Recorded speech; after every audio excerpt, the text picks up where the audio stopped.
Hey everyone, Dave here with Affordable Door and Gate. So, I want to talk today about the Dewalt portable power station. I want to go over some stuff because somebody brought it to my attention yesterday that there's not a lot of videos that actually have the bigger batteries on them. The 12 amp, that's 20 volt. These big monster batteries. Look how big that is in my hand. So what I wanted to go is there was a problem, and this was 100% my fault. But I want to show you how to resurrect this problem because basically this unit got wet and it was totally my fault and it wouldn't come back to life. And I want to explain to you how I got it back to life. So let's get started. So I accidentally left this out in the rain. It was a very light rain that we had that evening. And I remember it was sitting roughly about maybe on its side like that. And I totally forgot about it in the back of the pickup truck, and I thought, oh, it's going to be okay. It's just a real light rain. It wasn't a heavy soaker, and after I started looking at this, you got a circuit board buried in there a little bit. It's not the right thing to do. Like I said, 100% my fault. And look what it tells you right here. Right there. Do not expose to water, rain, snow. Okay. Yep. Totally my fault. Totally my fault. But when I looked online, I didn't see anything that explained how to kind of bring this. Now, here's the kicker. This is for entertainment purposes only. You're an idiot for doing this. Do not try this at home. I am not a professional by any means. This is just entertainment. So it's like Dukes of Hazzard jumping over with the generally over the river, right? It doesn't happen that way. It's entertainment. So anyways, back into this. These are all freshly new. I've had these batteries since I bought this unit. These run about 200 bucks each. I think I paid about 200 bucks for this unit from another contractor on a job site. It's been a great unit, great. It works. We use it on our mixer, concrete mixer, and the guys love it. It doesn't have no noise. You don't have the fumes. You don't have the gas. It can be upside down. It's a very, very nice unit. And the person that brought it to my attention wants me to try it actually on a air conditioner to see how long. And I think that's a great idea. I think I'll do that in the next video. But why this is still fresh in my mind, I want to tell you how to fix this thing. So when I brought it in, what happened is I went to turn it on, and nothing would light up, right? So I'd push the button, and it beeps like that, right? Well, it kept beeping,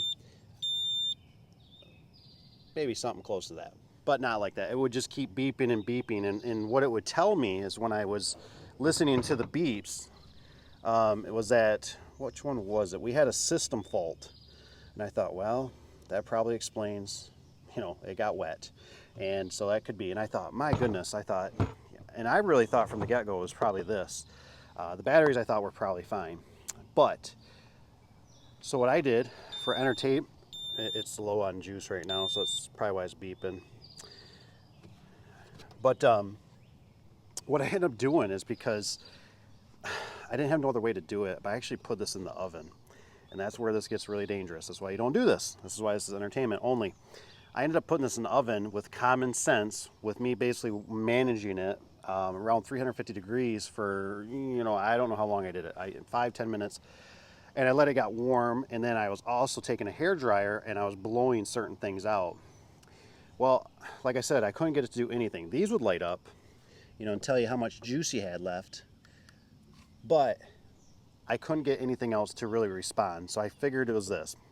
So after doing that, I realized when I plugged it in, I got one light across. I think it was yellow across, one blip of sign of life. And I was thinking, all right, we're on the right track. We're doing good. Come to find out, I was bouncing back before. I was trying to turn it on, so I was also trying to discharge it. What was weird is I could get an arc out of it, like it was taking juice, but I couldn't get it to light up at all to say that these were indicating that it was getting power. So I thought maybe the transformer or whatever's inside would warm up enough a little bit to help dry this thing out and it would come back to life. It seemed like that wasn't working so good. So I went back to the batteries after I noticed that there is little vents on here.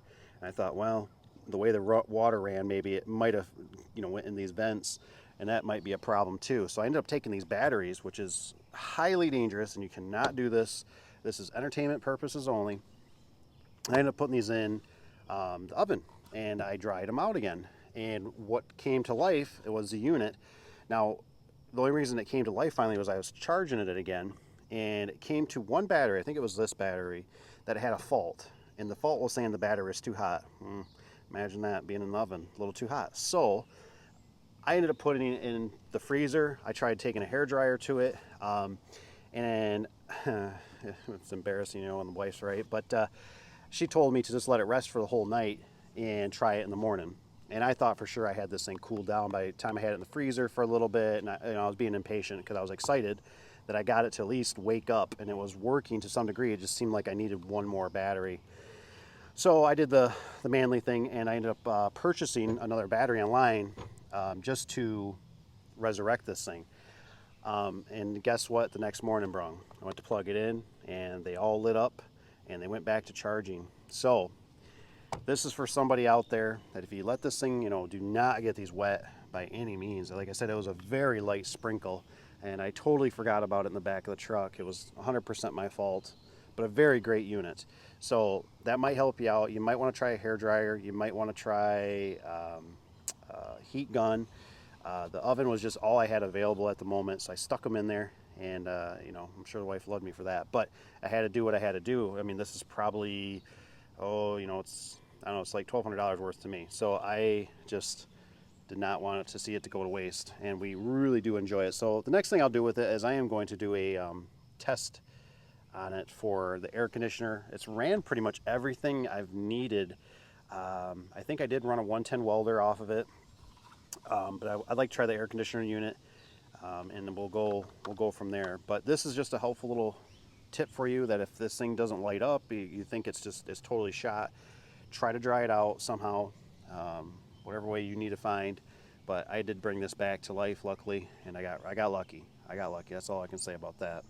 So in closing, you know, it says it has 3,600 peak watts. This Dewalt thing has been amazing. I love this thing. I use it all the time for just multiple different tasks. It's so nice because you can throw it in the back of the cab of your truck. You know, it doesn't smell. You don't have the gasoline. It always just fires up, basically, unless you get it wet like I did.